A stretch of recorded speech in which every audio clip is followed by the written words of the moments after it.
Shabbat Shalom, everyone. I'm Abigail, and welcome to this week's Zion Tabernacle of Greater Austin, Texas Shabbat meeting. To begin, our brother Richard is going to start the meeting with a prayer.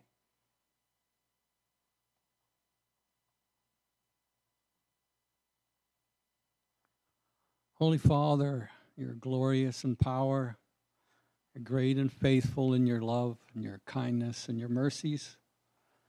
We just thank you for this day that you've given us, that we can honor you and thank you. Father, we are here also to enjoy the Sabbath with a message, and we need your purposes, Lord, your power to go forth to gather your people and to give them ears to hear and hearts to understand. So we just praise you, Father, for all your goodness up front and all the way that you look over this meeting and your people in Yeshua's name. Amen.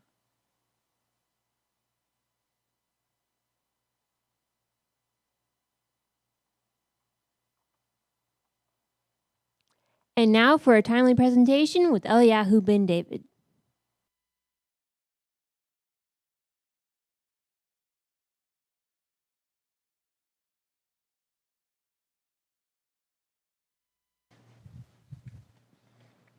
Welcome. Our theme, the vulnerable world technocalypse. We're asking the question, is the world doomed by technology? No, this is not an advertisement for an old Schwarzenegger film. It's actually a very serious subject. As a matter of fact, this topic is being discussed and sliced and diced by some of the leading minds in the world. And in fact, that's going to be our starting point tonight. The University of Oxford, when you talk about educational institutions, you can't get any more serious than the University of Oxford. It goes back as far as 1096 and sometime before that. It is the oldest university in the English-speaking world and maybe the entire world. It is quite huge, as you can see. It has a huge budget. Last year, it had a total income of £2.45 billion and took in £624.8 million in research grants and contracts.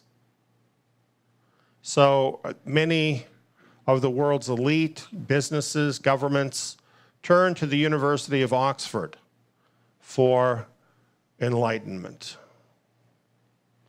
Oxford has a wide range of notable alumni,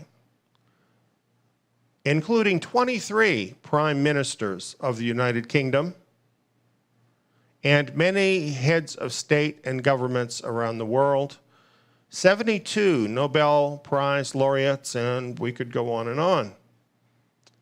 You couldn't find, I don't believe, a place that is more prestigious in the academic world or better connected with the luminaries of the world system.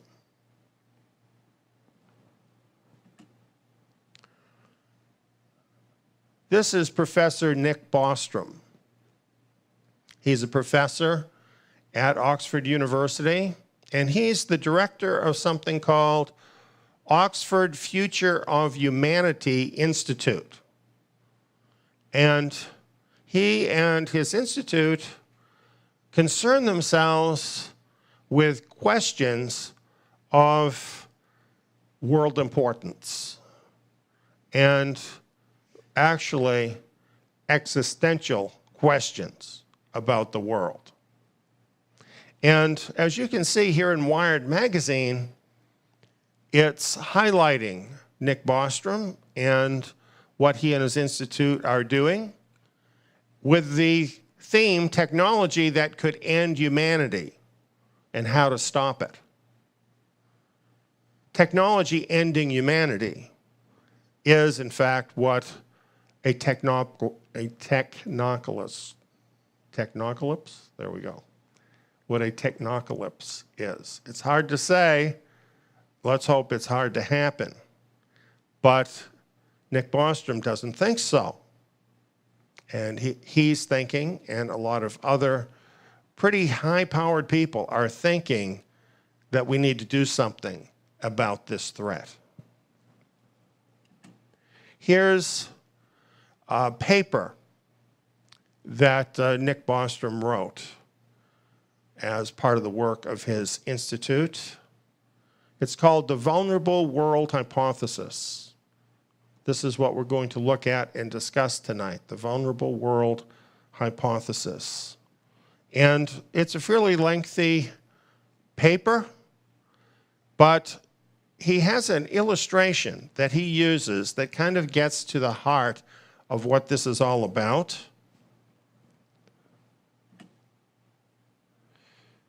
It's this illustration of an urn. And not too long ago, a radio personality described this very well. So I have a video of that for you I'm going to share with you.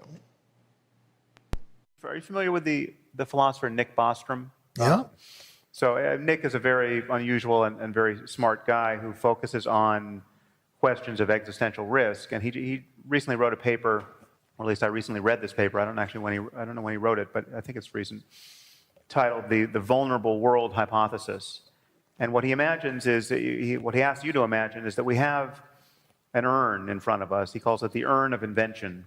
And the urn is filled with colored balls. And we have been reaching into this urn rather compulsively, lo these millennia, pulling out either white or gray balls. And the white balls are inventions, pieces of technology, memes, cultural norms, institutions that have no real downside, right? These just make our lives better.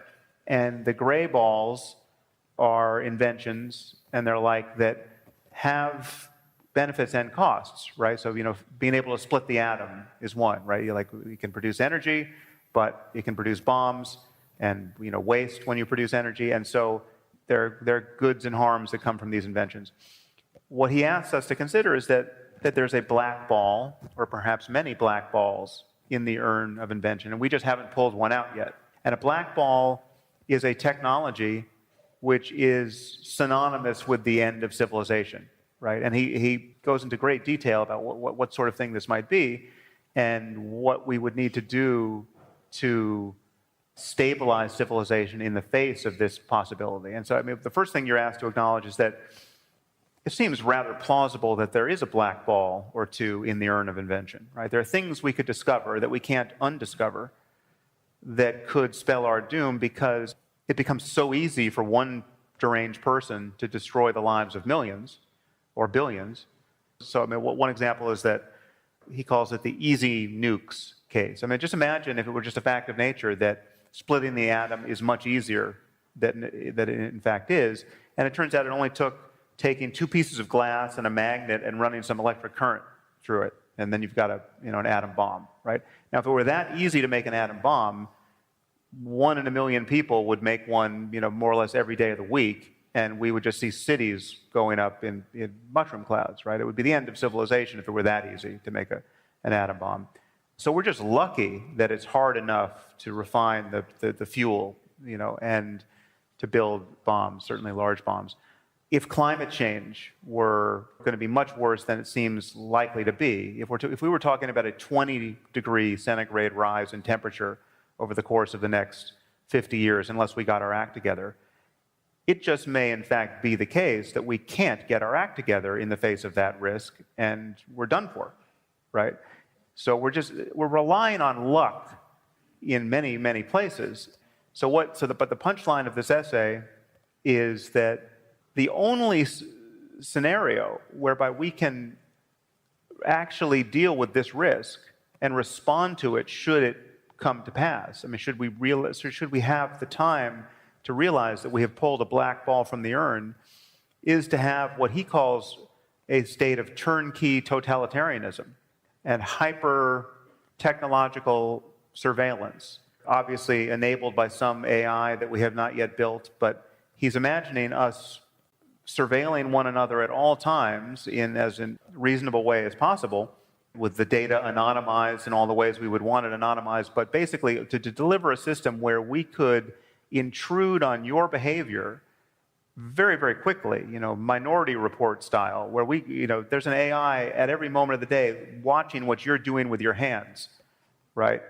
In a world that has pulled the black ball. If it is trivially easy for anyone in this room to weaponize the flu of 1918 because all the data is out and you've got something on your desktop that can do it, right? And we can't uninvent this thing, then we need to know what you're doing with your hands. So the net result of this essay, to suddenly make me open-minded to something which, if described in the absence of having considered the urn of invention and some of these examples, sounds like just the most dystopian horror show imaginable. I mean, a perfect surveillance and an ability to turn on totalitarianism at a moment's notice. How could that be at all desirable?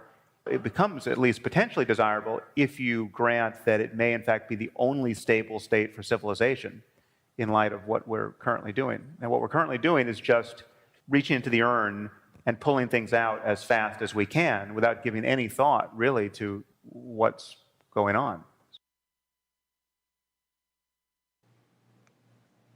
Pretty scary, don't you think? On more than one level.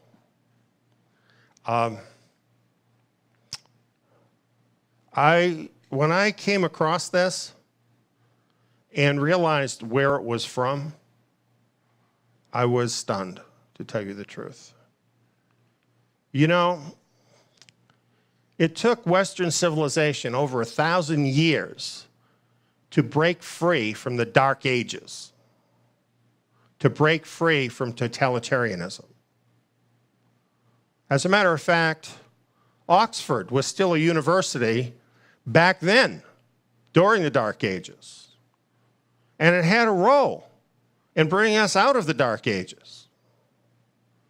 And so it is absolutely stunning to me that a suggestion could come out of Oxford University actually advocating for global totalitarianism on a level the world has never seen.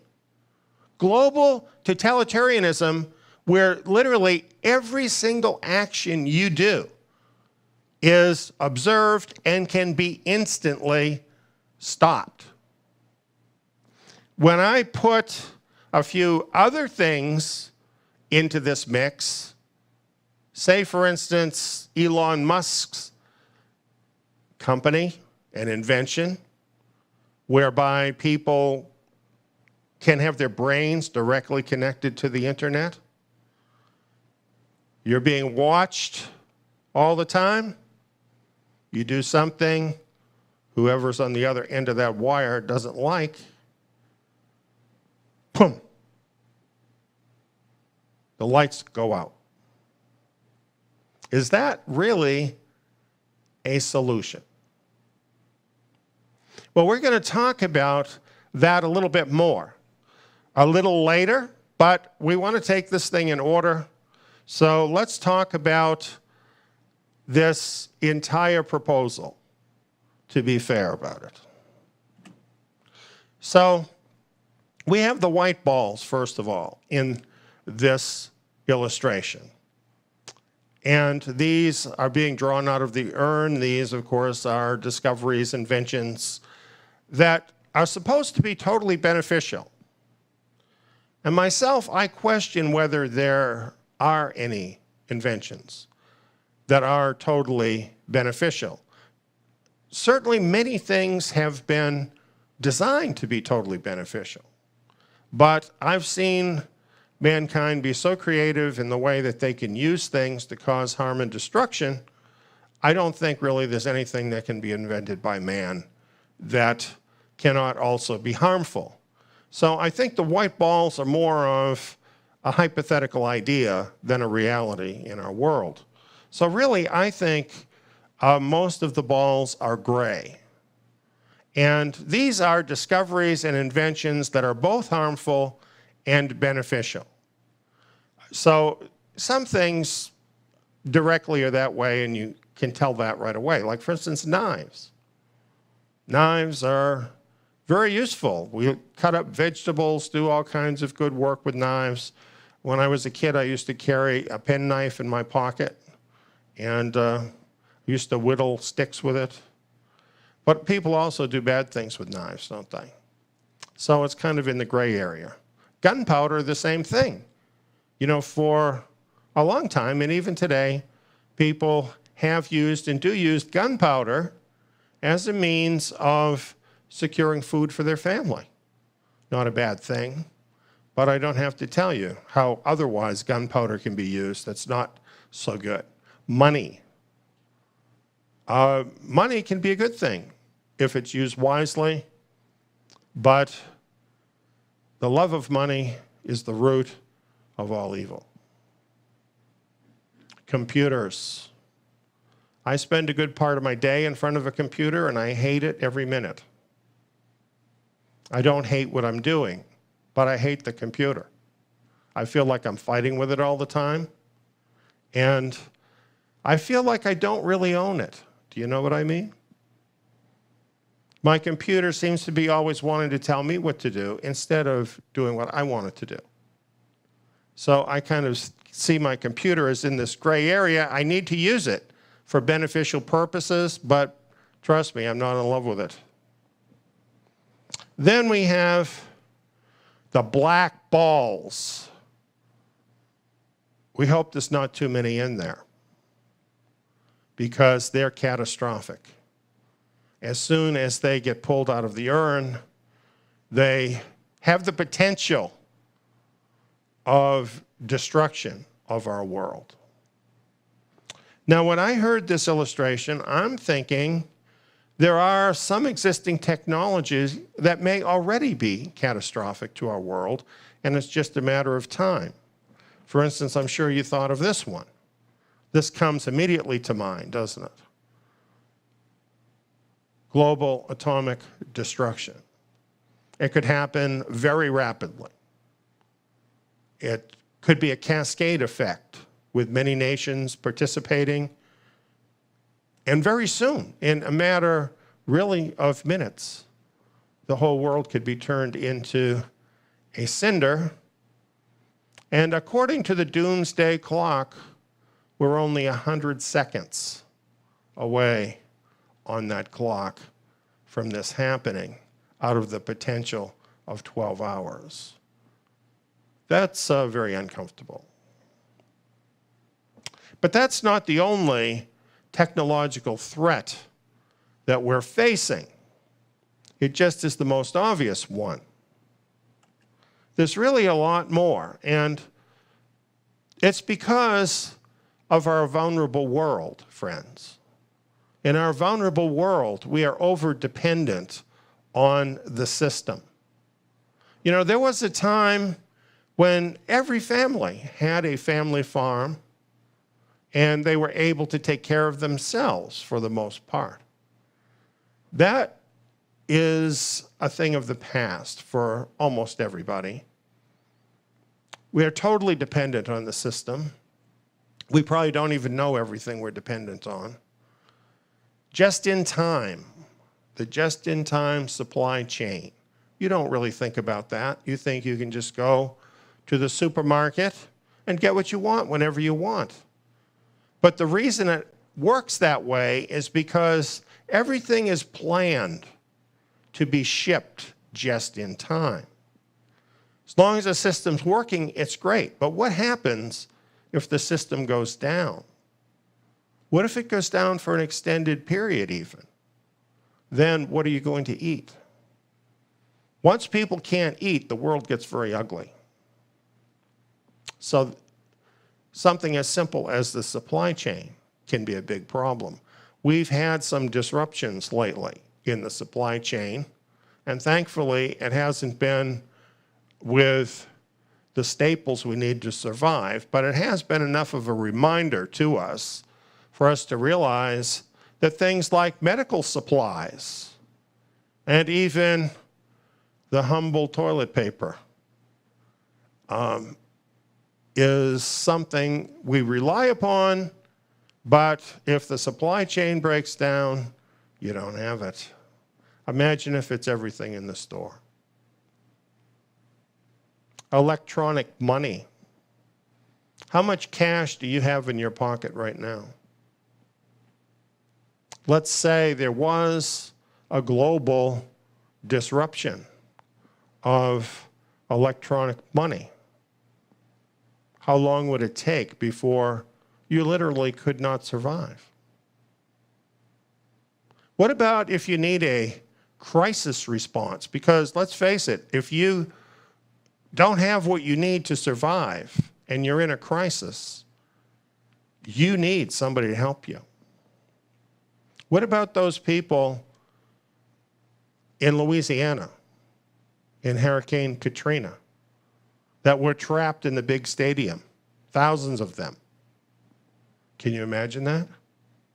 What if that happened to a whole country, to the whole world?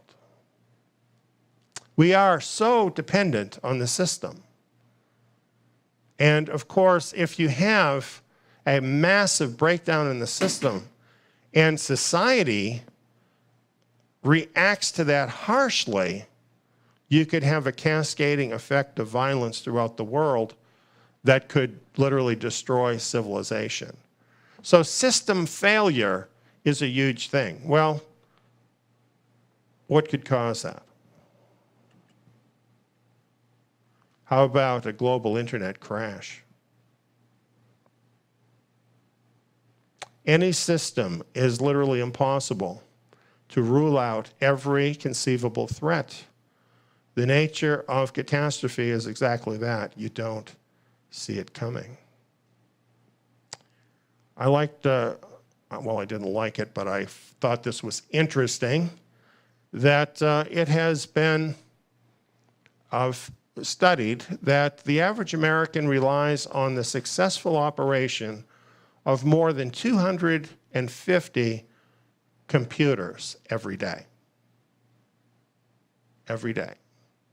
So just conducting your life, you are subject to 250 computers every day. Considering how I feel about my own computer, I'm not pleased with that. And of course, the majority of that is internet connections. This is our world today. If the internet crashes, it literally could lead to a catastrophic failure, not just of the internet, but of civilization.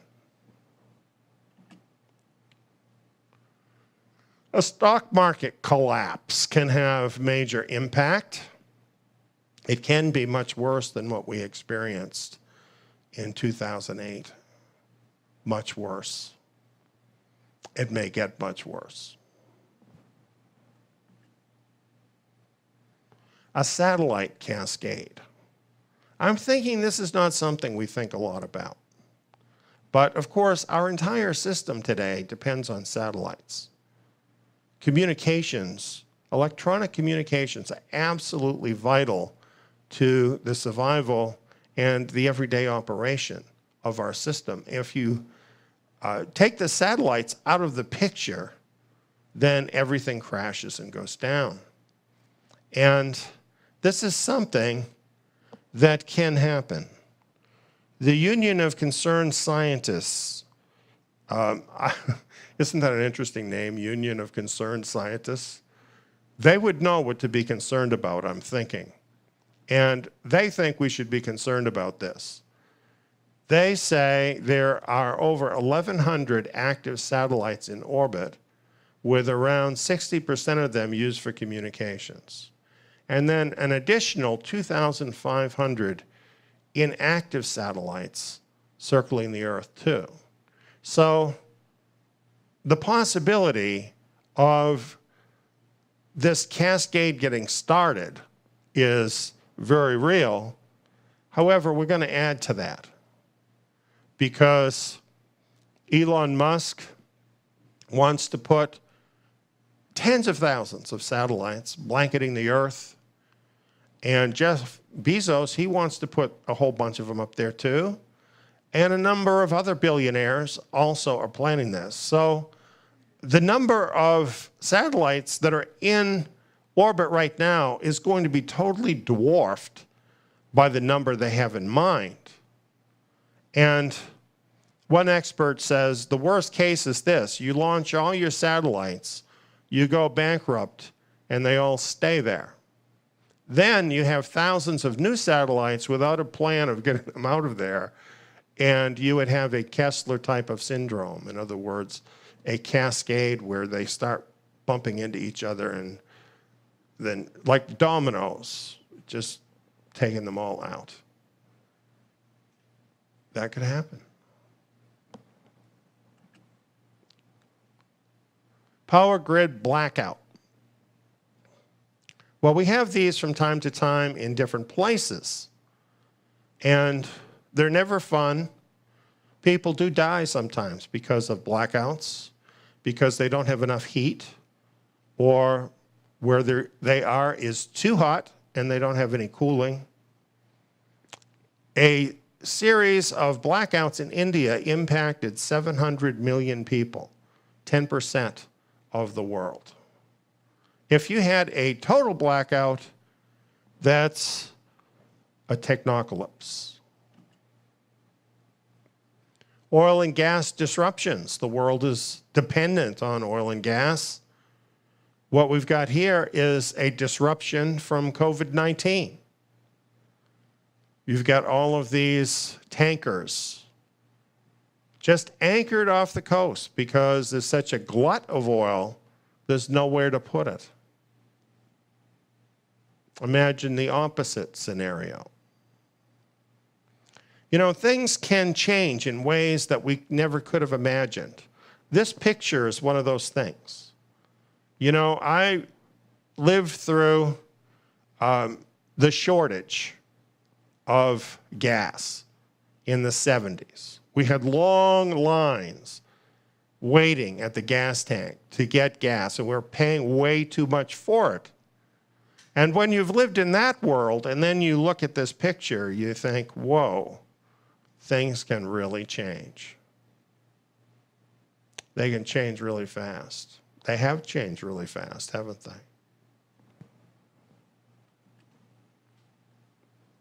I always thought this was a very scary possibility, a water supply attack.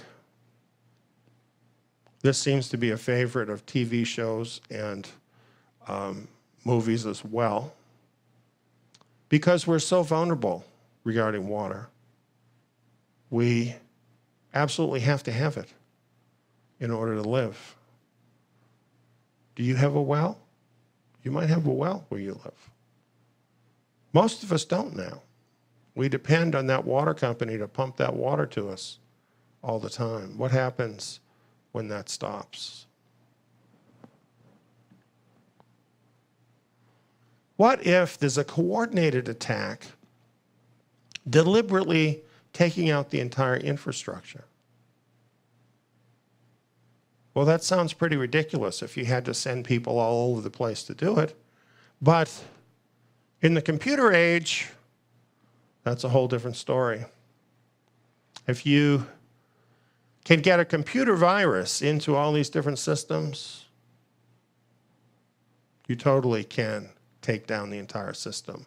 And don't think it can't happen. Don't think it can't happen. There was an attack against Yahoo, and the attackers literally got a hold of half of this country's data of the people in the country. This is a huge problem. And let me say this too. We have quantum computing coming. Quantum computing works in an entirely different way. The encryption that we're all depending on to keep out the bad guys, quantum computing can break through that in seconds. As a matter of fact, it can go backwards into other things that you already have out there on the internet, things you've forgotten about that are under encryption, and obtain data and information that was never meant for anybody to have, but quantum computing opens all the doors. Big problem. And then, of course, we all hear about the rogue AI, right? Don't we have an interesting future coming up? Isn't technology such a great thing? At best, it's in the gray area, isn't it? At best. Yes, it does have some benefits, but the downside, just one time, could be a real killer. As a matter of fact, you know what? It is a real killer. Since 1970, we've lost 52% of the Earth's bird, mammal, fish, reptile, and amphibian population. Entire species are dying out at a rapid rate. What is the cause? Well, the people who are causing it don't want you to know what the cause is. And you know, they're the ones that fund all the studies and basically hold the reins of power. So they want to keep this in the gray area. Because if we found out about the chemicals that they're putting into the food and into our environment that ends up in the water, that ends up all through our environment, things like plastics, GMOs, electromagnetic radiation, how about that? Can you imagine when we add, like, I don't know, 60,000 satellites all beaming microwave energy towards the Earth? How much worse that will be?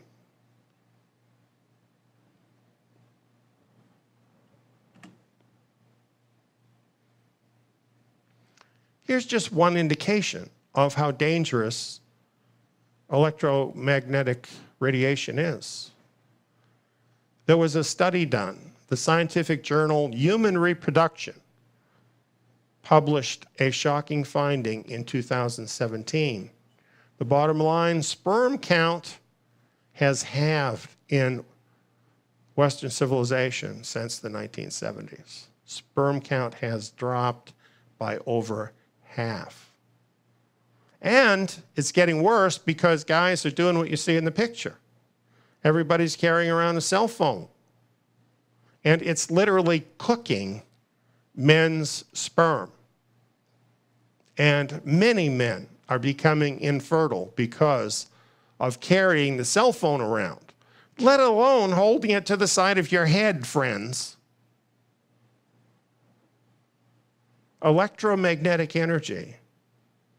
It is very helpful in many ways, but it is very harmful in many ways as well. And the amount of electromagnetic energy that's being beamed out at this point in time is only going to get so much more than it is right now. Can you say 5G? Can you say Starlink? If the animals have already died off by 50% in the world, if we're literally becoming infertile as human beings, what does that tell you about the future of the world in this situation? To me, we're already in a black ball situation. It's just a matter of time.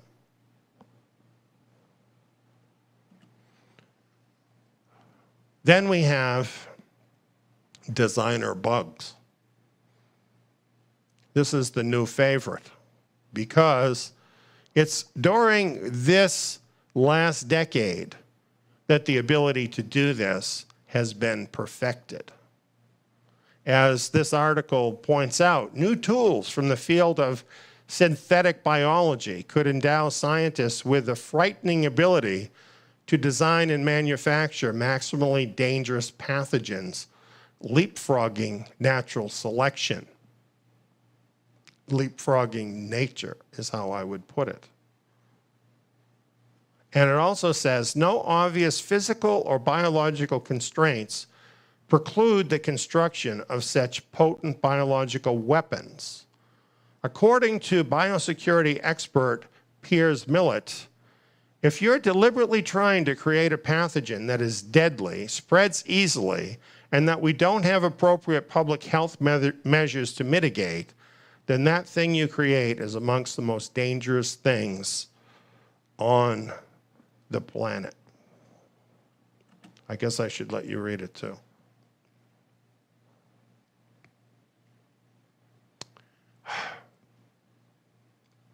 That's really scary because you know what that's saying to me?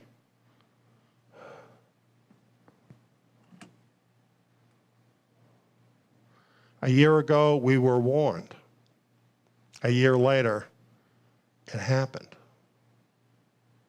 Humanity has drawn the black ball from the urn. At this point, we're all very fortunate, actually, because the bioweapon that was released into the world that brought the world to a halt isn't killing very many people in comparison to what could be happening. Now, I don't mean to minimize the deaths because they're horrible. But the truth is, to me, it looks more like a shot across the bow than the main event. Because it would be possible. The people who did this could do it. It would be possible to make a synthetic virus that was far more deadly, that would kill virtually everybody. That could happen. We should be very concerned about this because this is something real. This is happening in our world right now. I can understand why they keep trying to put a lid on this to keep us from knowing that this is a synthetic virus. But if you dig, the information's out there. I have presented the information too. And there's no doubt that this was sliced and diced and put together for a specific purpose. This is the black ball, dealing with genetics, rearranging the building blocks of life. Why couldn't that destroy the world?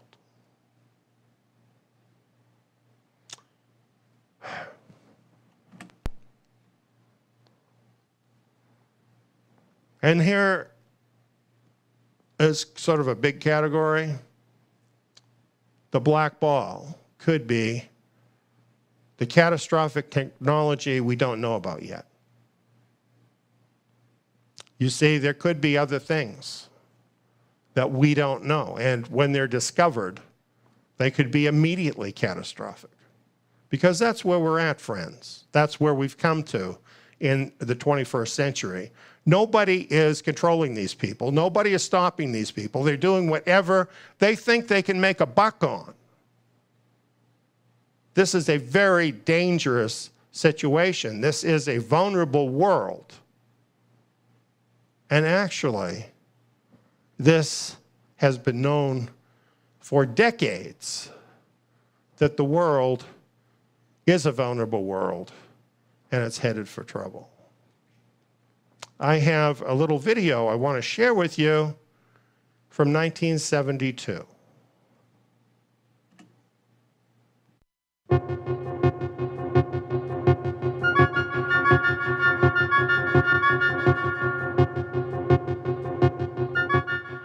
It's not some science fantasy effect from 2001. This electronic display, emanating from Australia's largest computer, is a picture of the condition, past, present and future of planet Earth.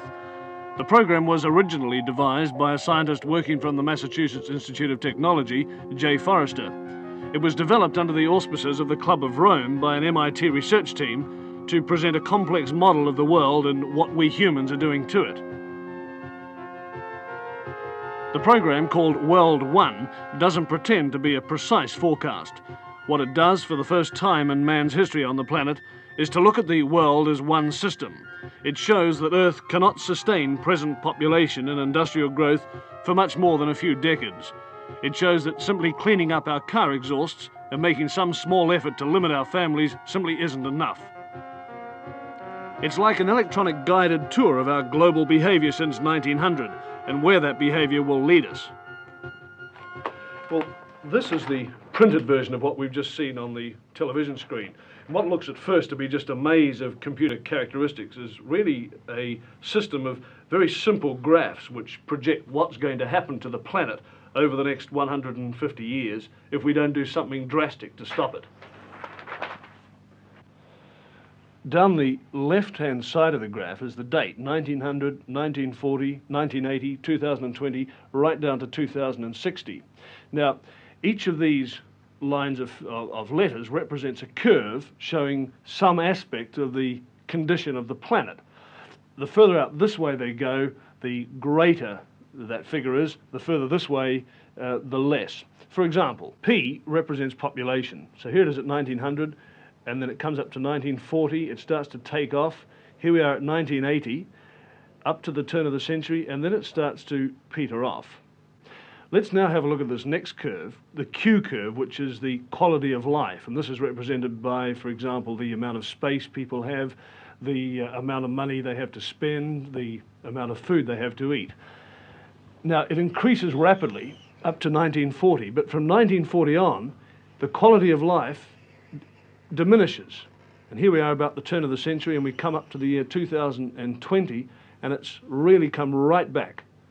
More people, of course, means that you start to chew up your supply of natural resources. And this is this curve here, the N curve. And it shows that slowly but steadily, the pool of natural wealth in the world, natural resources, minerals, oil, and so on, is slowly but steadily diminishing. So this is the situation. As population increases, the quality of life decreases, and the supply of natural resources decreases. But have a look at this curve here. This is called the Z curve, and it represents pollution. Now, predictably enough, as the population increases up to 1980, pollution increases. There's more rubbish. But from 1980 to the year 2020, pollution really takes off. This is assuming, of course, that we don't do anything about it. So the year 2020, the condition of the planet starts to become highly critical. And if we don't do anything about it, this is what's going to happen. The quality of life is going to go right back to practically zero. Pollution is going to become so serious, right out here, that it will start to kill people. So the population will diminish. Right back here, less than it was in the year 1900. And at this stage, around about the year 2040, 2050, civilized life as we know it on this planet will cease to exist. Call it Apocalypse 2040. In the early 1970s, a computer program called World One predicted that civilization would likely collapse by 2040. Researchers at Massachusetts Institute of Technology, MIT, had programmed it to consider a model of sustainability for the world. As you have just seen, the bad news for us is that the model seems to be spot on so far.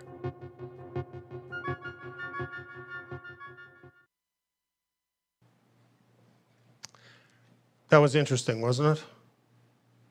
You know, it has tracked pretty close to that, don't you think? Particularly if you've been here through those, the closing part of the 20th century. You've seen that all happen very much like that. I'd like to mention something about that too. The Club of Rome sponsored that. The Club of Rome is a group of the elite. And they have had a plan for a long time. There's actually more on this video, but I didn't have time to share it all, where some of the people from the Club of Rome are interviewed, and they're saying what their plan is. And amazingly, it's very, very similar to what Nick Bostrom is saying now. They've had the same plan all along. And it makes me wonder, as I look at that computer model if that's actually tracking data or if it's tracking the plan of the Club of Rome and the rest of the elite. Just kind of an interesting question. Well, I'm a Bible teacher, and I've taught a lot about the passage of time and things that happen from the standpoint of Bible prophecy. And what I've seen is that Bible prophecy has agreed with essentially the main things that we saw in that video as they have unfolded. And that video kind of shows us you get to 2020 and everything starts going to pieces. Did you notice that? Did you notice that happened? Did you notice the world kind of got a little shove right at the beginning of 2020? Connect the dots. The scriptures very much agree with this picture and show us to have entered into a very critical period. And the good thing is the scriptures offer a real solution, and it doesn't involve world tyranny. So we're going to get into that a little bit later. But it's interesting that the pattern that was set forth, sponsored by the Club of Rome, from this first computer to do this, has tracked so closely with what has actually happened and what the Bible has predicted for this generation. So we have every reason to believe, since everything else the Bible has predicted has come true, that the rest of it will happen too. So I just want to invite anyone who is with us right now. Soon we're going to put out a new edit of this Ages of the World series that I did. And particularly, you want to look at the last age of the world, which deals with these very issues. We also have a lot of other prophetic material and seminars available at the site, and we invite you to come and see them.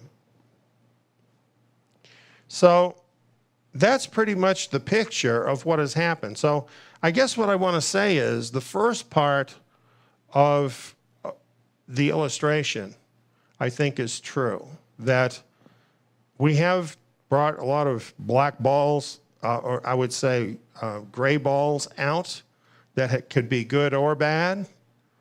But I think it's arguable that we already have taken some black balls out of the urn too and set us on a course towards destruction. So I believe that part of the hypothesis is provable. I think it's correct and that it's provable.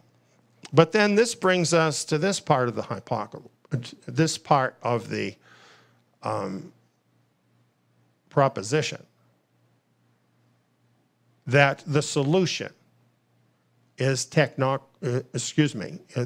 solution is totalitarianism. Shocking. The solution is totalitarianism. This is amazing. There are 5 reasons that I'm going to share that totalitarianism won't work. Now, I probably could come up with a lot more than 5, but once I got to 5, I figured, hey, 5 stars, I'm done. Here's the number 1 reason. Who will watch the watchers? What stops the techie geeks who are running the tech from exploiting it to hack the black tech themselves? See, this is a big thing, isn't it? This has always been the problem. Remember Snowden, who worked basically able to spy on everybody's stuff? He's an employee there, can spy on anything. No controls for those guys. And fortunately, he blew the whistle on that. But that's the way those systems have to work. There have to be people who have access to the system, to all that information and how it all works. So those people are bound to find out about that black technology. All you need is just one of them to think, well, I could make that work, and then I could be the greatest person in the world. So watching all the people who aren't doing the watching isn't really going to help much. Watching the caretakers, that's a better proposition, and that never happens. Then, of course, we have the petty officials and enforcers of the system. We've had a lot of experience with them lately, haven't we? You give people a little more power than they usually have, and you're bound to have some of those people that go crazy with it. You know what I mean. That is happening. And it doesn't take too long before those kind of people can make the cure worse than the disease. And of course, they're all going to skate too. So, you know what? It's really the worst people in the world that tend to gravitate towards those positions. Those are the people most likely to use the black tech against the world.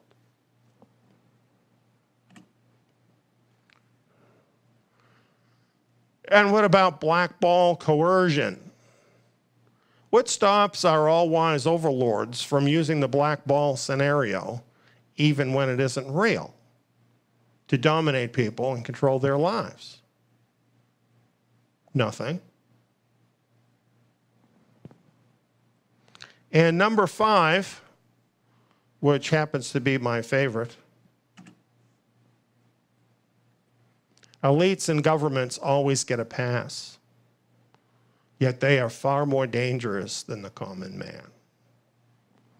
Here's what I'm talking about. Here's a man who made this his life study, studying death by government. And he published this book, which has great detail, well studied out. And in the 20th century, he found that governments murdered about 169 million people. Think about that. I'm not talking about wars here. I'm talking about intentional killing by a government of unarmed people. Governments are very dangerous. And statistically, they're more dangerous than anybody. The rulers are more dangerous than the people by a wide margin. And even if you factor in people like terrorists and criminals, the government is still way beyond them in terms of being dangerous. Now, there is a formula that can actually be applied to this. The best predictor of democide, that's the name given to governments killing their own people, the best predictor of democide lethality is total power squared. In other words, the amount of total power that government has over the people. So simply put, the more power the government has over the individual, the more murders of citizens occur. So in other words, a totalitarian entity that is all-seeing and all-powerful over the lives of people is itself the black ball. Off the charts. Totally off the charts. And who's controlling that?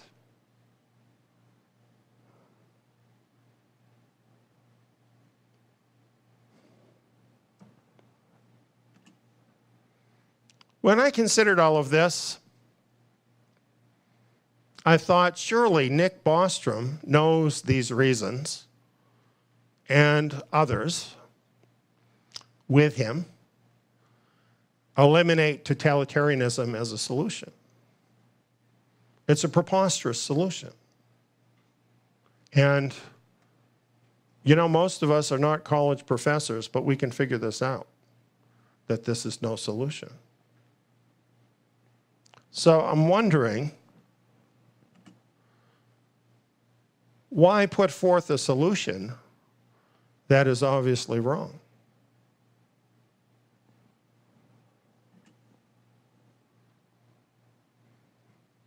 Well, I looked for an answer on the Future of Humanity Institute website, and I found that it was pleased to announce a contribution of up to £13.3 million from the Open Philanthropy Project. This was the largest donation in their history.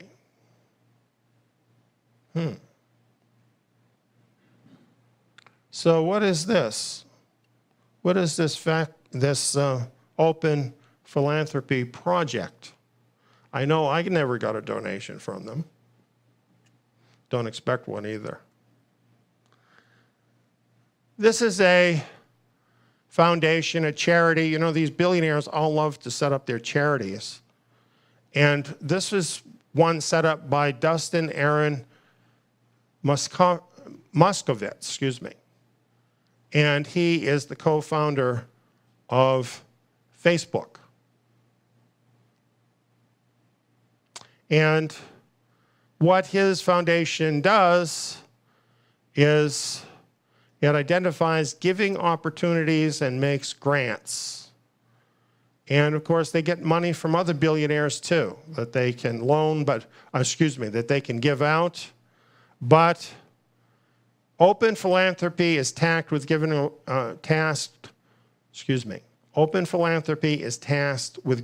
the bulk of Moscovitz's multi-billion-dollar wealth. Now, they all say this, but they never use up all their money, and they get richer every year. But anyway, they're funding this. These are the people that are funding Nick Bostrom's organization at Oxford. So I'm wondering about this. Would the co-founder of Facebook and all his elite billionaire friends like a solution giving them the right to spy on every person every minute of every day? Facebook would never want to do that, right? Oh yeah, and also to dominate the entire planet? Would they want to do that?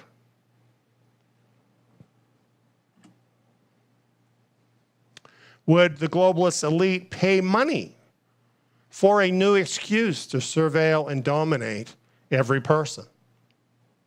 Do you think that would be worth a contribution to Oxford? Could this be just one more example of how the elites get academics and scientists to produce results favorable to their interests? You know, I used to be very impressed with various studies that would come out. I remember years ago, a study came out showing that Americans needed to eat according to the food pyramid. And you know, on the widest, fattest part, making up more than half of the food pyramid, is all kinds of sugar and carbohydrates. Studies proved it, the most healthy thing. And then at the top, you get a little bit where you got some vegetables, and then at the very top, just a little bit where you've got some protein and fats. You know what I learned later? All those studies, they were all sponsored by the food industry. And they made big money with the food pyramid. And meanwhile, people died of heart attacks, obesity, diabetes, and the list goes on. Those studies, let me tell you something. scientists can be whores too. And often they are. If you live long enough, you start to understand how the world works. And it isn't pretty, but it's how it works. But of course, our friend Nick would be above that, wouldn't he? So he actually thinks totalitarianism is the solution. You decide.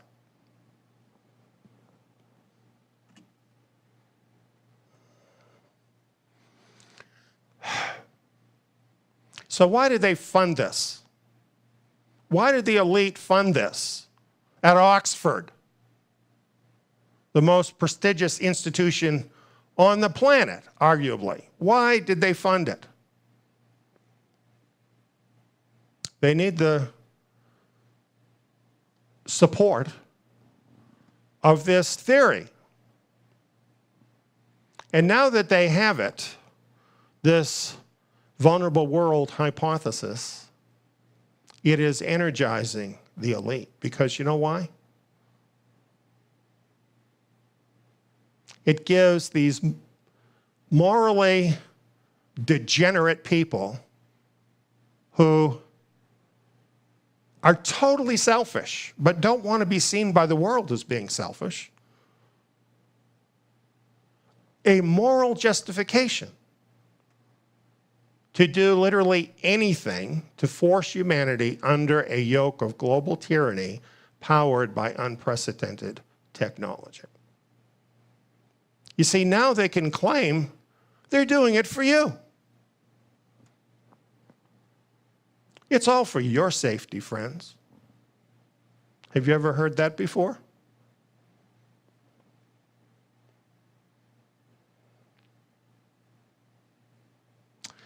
I'm telling you, now that this is out and they're pushing this, you're going to be hearing about this a lot more. And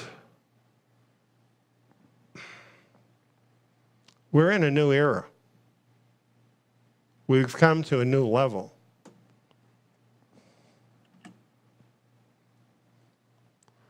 The globalist elites are now making covert war on all ordinary people of this world to bring everyone under a global totalitarian technocracy. And most of us do nothing to defend ourselves.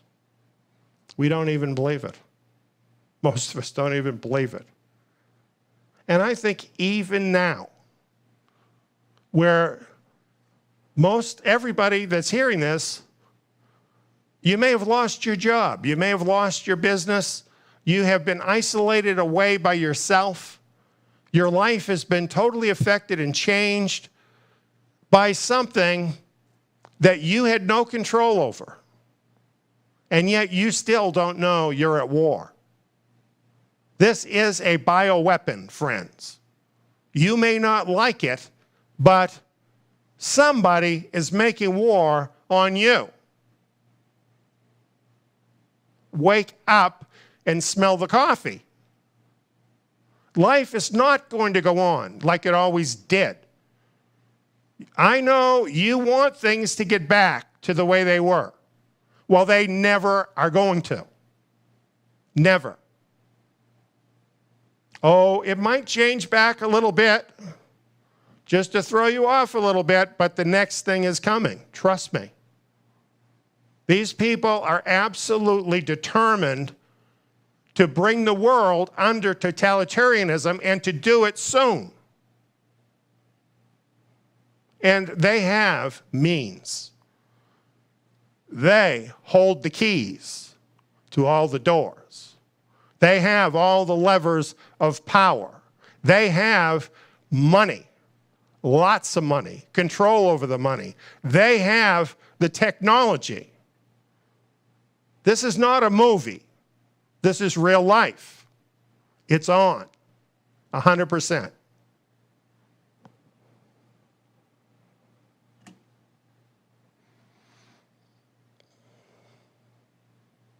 Now the happy stuff. There is a solution. I'm so happy about this. There is a solution. There is a vulnerable world solution. And before I tell it to you, I want to tell you this. There's not a thing in the world you can do to make it happen.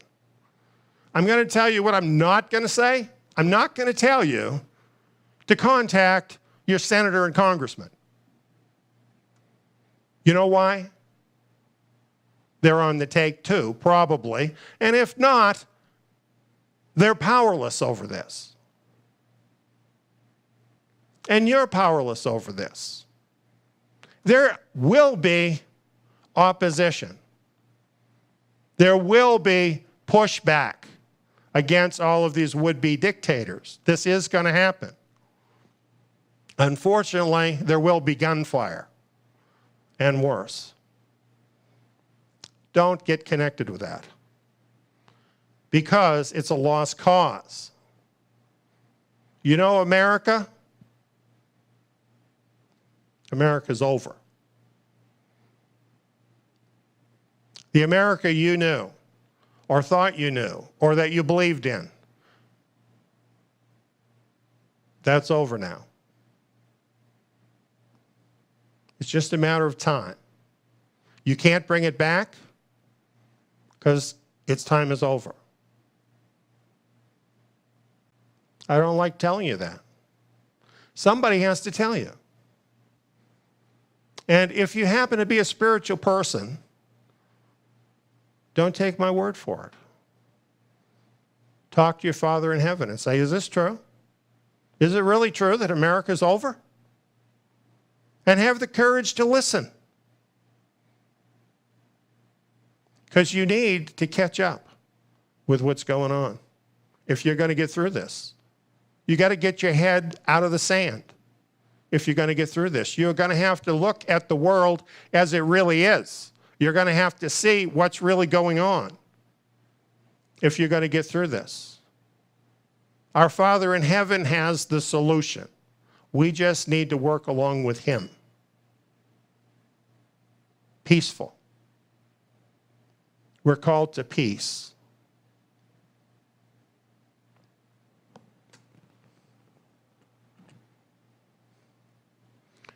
Well, here's a good place to start for a solution. Stop stealing from the Creator's urn without his permission. What makes these people think that they have a right to cross barriers that the Creator deliberately set up to break and enter into his areas to mess with his stuff?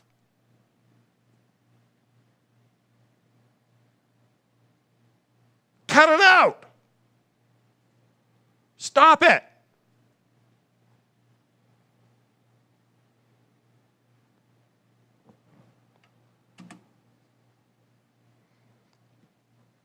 And I know what they'll say. Well, there really is no God.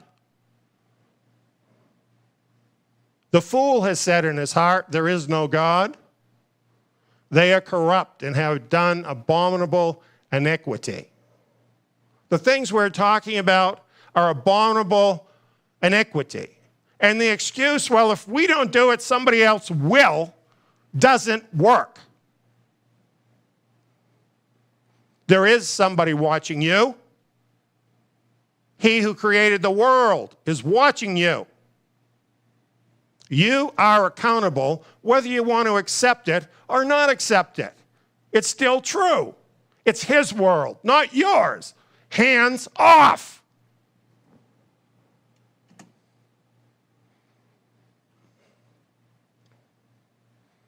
Playing God has brought us to the edge of destruction.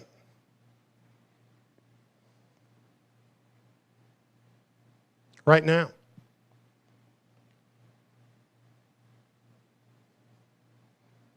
And now you come up with a solution to push that even further, just as far as you can push it.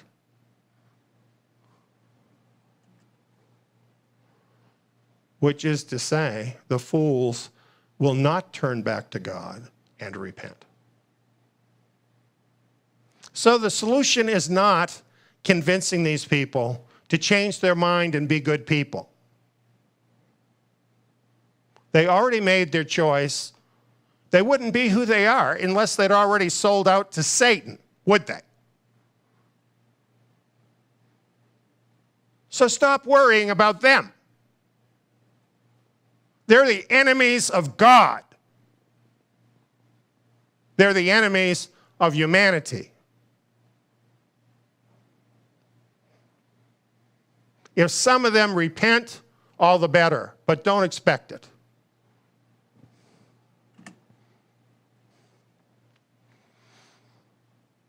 Here's the psalm that seems to be talking exactly about what's going on.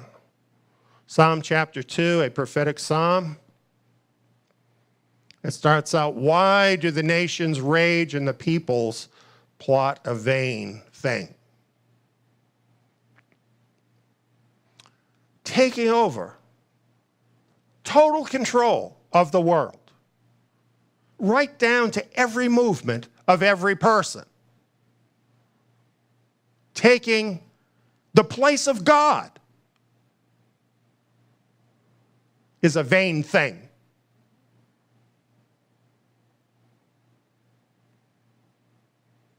The kings of the earth take a stand, and the rulers take counsel together against Yahweh and against his Messiah. You see, these things they're doing, they are taking a position against the Creator and his Messiah, whom he has set forth to rule. And what do they say? Let's break their bonds apart and cast their cords from us. They can't control us. God can't control me. We're taking over now. That's what they're saying. That's what they want to do. That's what their one world government is about. Taking total control over those things that belong to God. Wresting that right out of his hand. He who sits in the heavens will laugh. Who do they think they are? Who do they think they are? They think they're pretty hot because they can build a cell phone. The Creator built the universe.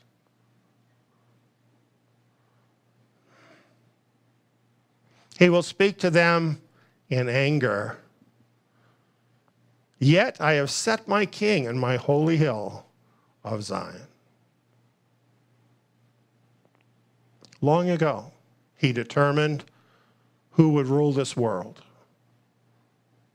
The only person who's worthy of that position, the only person who could ever do that and remain righteous, good, loving, kind, his son, Yeshua, who gave his life for us, who proved himself. He speaks here, he says, I, the Messiah, will tell of the decree. Yahweh said, ask of me, I'll give the nations for your inheritance. You shall break them with a rod of iron. You shall dash them in pieces like a potter's vessel. These people are forcing a confrontation. And they're going to get it. And here's the outcome. Messiah. He's going to break them in pieces.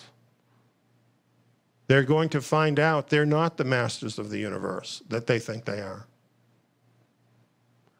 So the psalm tells them, therefore be wise, you kings. Give sincere homage to the Son, lest he be angry and you perish on the way, for his wrath will soon be kindled. Yes, some of them could humble themselves before him. Let's pray that happens. And it says, blessed are those who take refuge in him.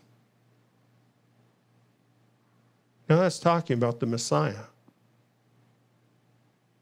The Messiah is the solution, friends. We know it.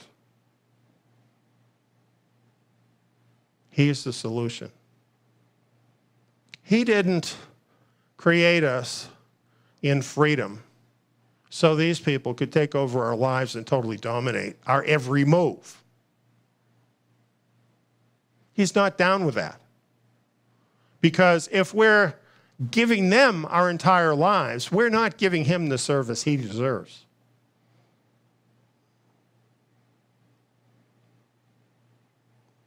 So he's not going to be happy with this, and anybody that knows and loves him isn't going to be happy with this either.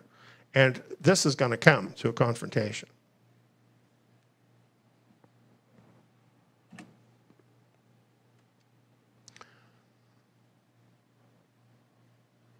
The book of Revelation talks about this.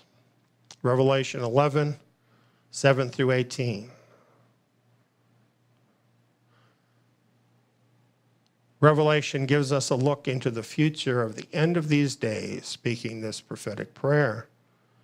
We give you thanks, Lord Elohim, the Almighty, the one who is and who was, because you've taken your great power and reigned.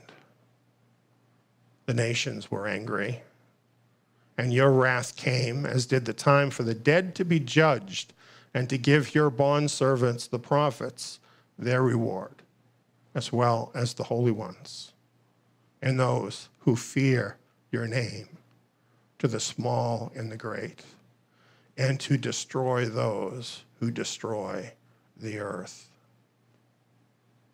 That's the solution. Get rid of the people that are causing the problem. That's not our job. That's his job. And he says when he comes, he's going to do that. He's going to destroy those who are destroying the earth. And it is going to happen. Unfortunately, it's the only solution that will work. Because as long as people like this, who want to totally dominate everybody else, who want to rip off everybody, who want to take over all of the resources of the world, who want to dominate all the people, as long as those people are in the world, it can't be better. You know what? We could have a technological society right now, it would be possible, that didn't have these problems. Could totally happen. Think about how our world is organized. Like, for instance, we talked about the vulnerable world, right? Do you think it's by accident that we have been totally separated from all means of support of ourselves? Do you think that's an accident, that it happened that way? Couldn't we just as easily have technology so that each of us could have our own land, our own home, with our own energy? Even with existing technology, like, for instance, solar panels to provide our energy or other ways. Is there any reason we couldn't do that? Is there any reason that families and extended families couldn't be raising their own food in their own community, trade for things? That's how it used to be for a very long time. There's no reason that couldn't be done with a technological society. Do you need a car? You know, it's proven that hydrogen cars are totally possible.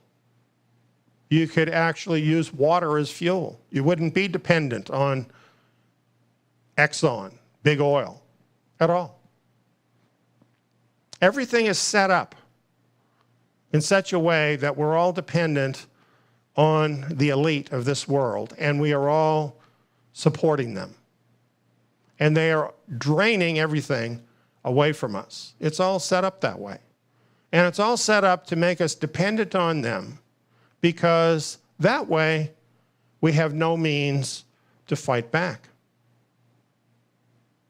You know, in the Civil War, the reason there could be a civil war is because people had their own means. Families had their own means. The Revolutionary War that made America a country, same thing. People had independence. In fact, that's why they made the Declaration of Independence. They were trying to keep the independence they had. We don't have independence anymore. We ought to change the name of that document, because we don't have independence anymore. It's gone. We've already lost most of our freedom. It's been taken from us. It's not necessarily government that took it. Think about it. It's the big corporations that took it. It's the big money and the banking interests that took it. And they did it very deliberately. They did it on purpose, and they did it with a plan. It didn't have to be that way at all. If they had had the interests of humanity at heart, it wouldn't be that way. No matter how much they act as if they actually cared about humanity. If you care that much, give up some of your billions to help people. Like all of it. They don't do that. They set up a foundation, and somehow they end up richer than they were when they started. This is what they do. It's not going to change. Not as long as it's like this. Some people have thought socialism or communism was the way to go. Then would all be equal, right? Except some are more equal than others in that system. These people that we're talking about always gravitate to the top. Trust me. They are actually empowered by Satan to get into those positions in order to rule the world the way he wants it done. That's what's going on. So there's no system that we can devise that's going to change that. Righteous people, that's what's needed. Righteous people ruling the world. There's no system for that. There's no system that can accomplish that. Only the Messiah can accomplish that. This is not a pie-in-the-sky dream. So much in the Bible that has been foretold and prophesied has occurred, much of it during our generation. And it is unfolding. Messiah has a plan too, and he is unfolding it. And that is the solution.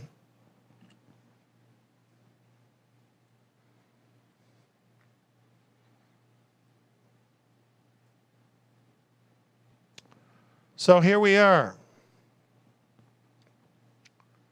We have a time of crisis.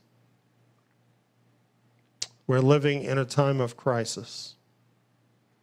And it's going to intensify. There's a war going on. And in the book of Revelation, it shows us that.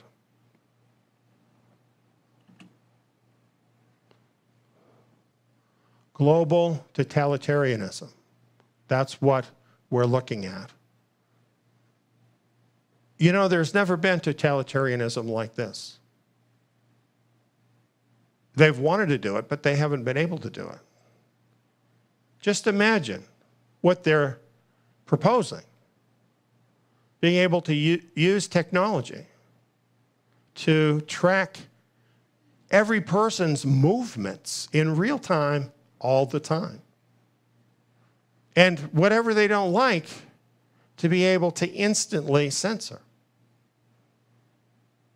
And of course, the very worst possibility is if Elon Musk's vision goes along with this, and we have our brains actually wired into the system.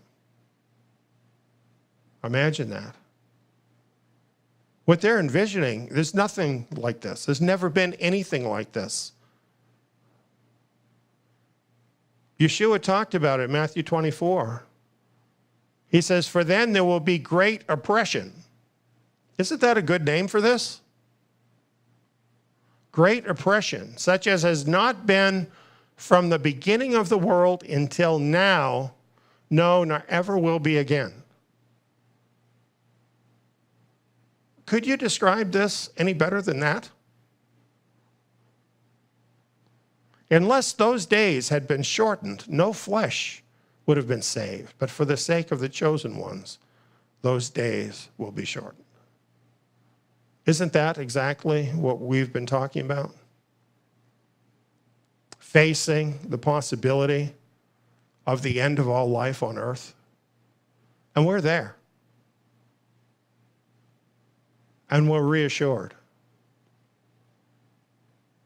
For the sake of the chosen ones, those days will be shortened. Messiah will step in. He'll put an end to that. He is the solution.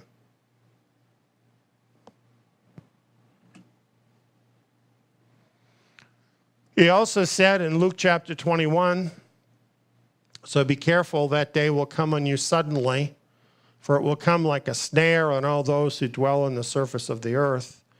Therefore, be watchful all the time, praying that you may be counted worthy to escape all these things that will happen and to stand before the Son of Man.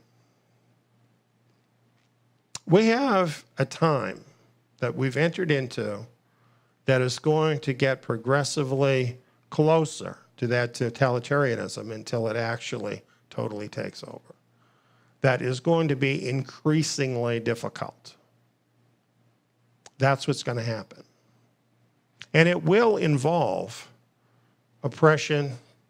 It will involve persecution of those who have chosen to stand with the rightful creator of the world rather than with these usurpers. For us to be counted worthy to escape means there will be a place of escape. There is a plan.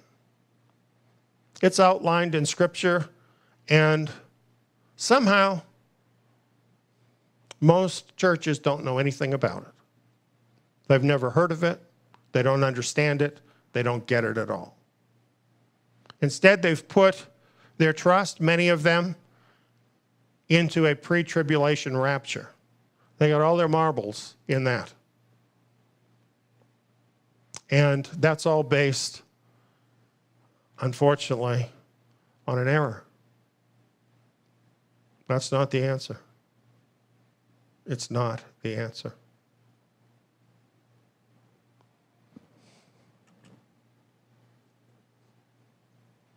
We must escape out of all the nations where the global totalitarian regime will rule before it comes to total power.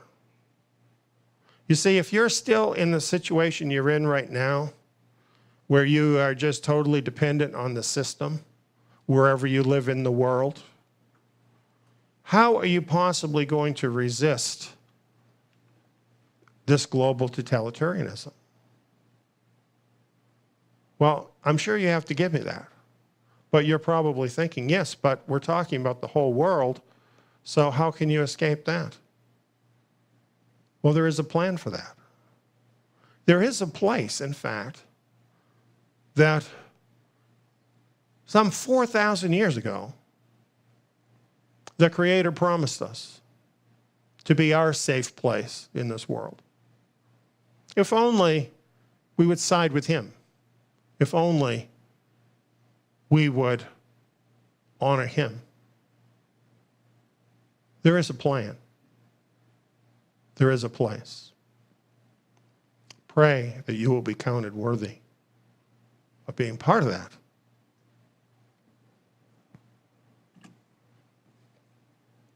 The vulnerable world solution. We've got so much more. Hours. And you should invest them. We're not doing ourselves a favor by giving you all this information. It's just right there for you. Hours of free information to help you through this time. And I just want to invite anyone who's just learning about this to take the time to come and get your spirit fed and find out what there is in store to help you to get through this time. Thank you for listening. Let's pray together.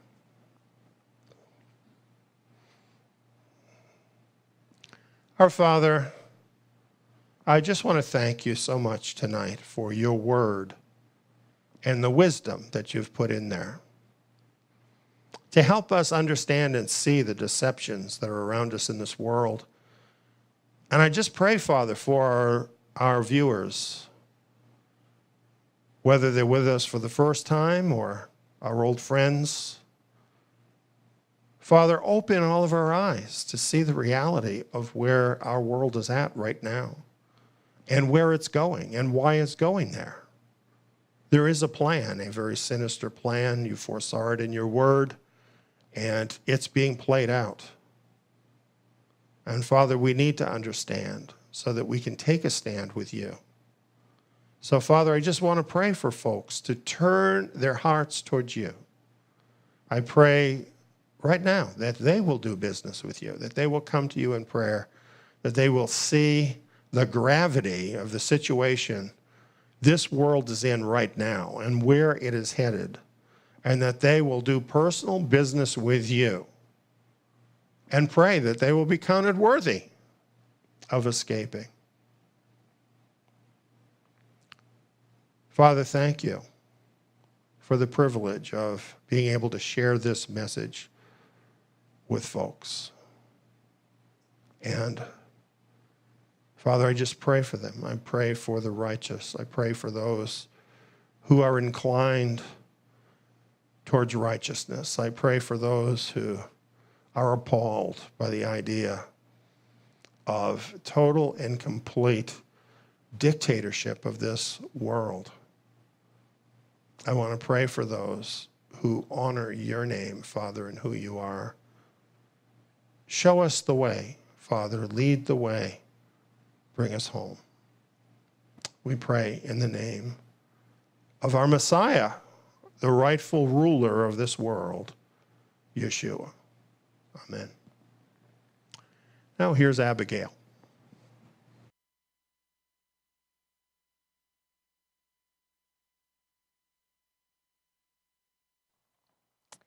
We want to thank you all for joining us tonight, and we want to invite you all to join us again next week for our next meeting. Shabbat Shalom.